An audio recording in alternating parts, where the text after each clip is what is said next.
My favourite flying boat, the S-23 Empire. Commonly referred to as the C-class flying boat, the short Empire marked a major advance in the standards of air travel on offer. Developed for Imperial Airways to serve its Empire routes to Africa, Asia and Australia, it was a flying boat that could offer space and comfort. Short Brothers in Belfast faced numerous technological hurdles in meeting the specification for the aircraft put forward by Imperial Airways. For no aircraft of this size had ever been developed before. A flying boat design was chosen because it was felt the sophistication would not be possible in a land-based aircraft due to its size and weight. However, the four Bristol Pegasus engines would need greater clearance from the water and thus were placed high above the waterline. This allowed the aircraft to include an upper deck, and it also meant Short Brothers had to develop new techniques during construction and a new flap arrangement to give the huge aircraft lift at slower speeds without incurring a disruption to the airflow. The first Short Empire flew in July 1936. Inside, it was fitted out with a saloon aft cabin, toilets and galley, promenade deck and space for freight, mail and crew. Bunks were commonly fitted for sleeper services.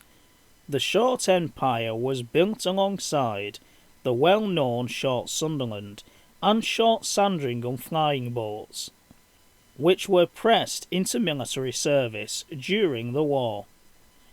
A special piggyback experiment was also trialled, fitting a short S-20 float plane to the top of a modified S-23, which allowed longer distance travel by staging the journey over two aircraft. Although successful trials took place, the onset of war put a halt to its development. Only 42 Short Empire-class aircraft were built, in addition to Imperial Airways, which later became BOAC. They flew with Qantas Empire Airways, the Royal Air Force, Royal Australian Air Force, and Royal New Zealand Air Force, as well as TAL New Zealand.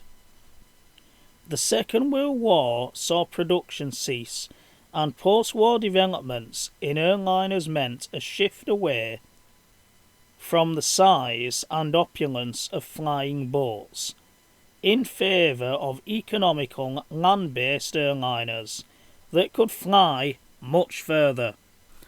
So let me clear up a few things there. Number one, the Short S-20 float plane was used to carry mail to Canada. And I've looked into it extensively and there is no mention that it would have been used for passengers.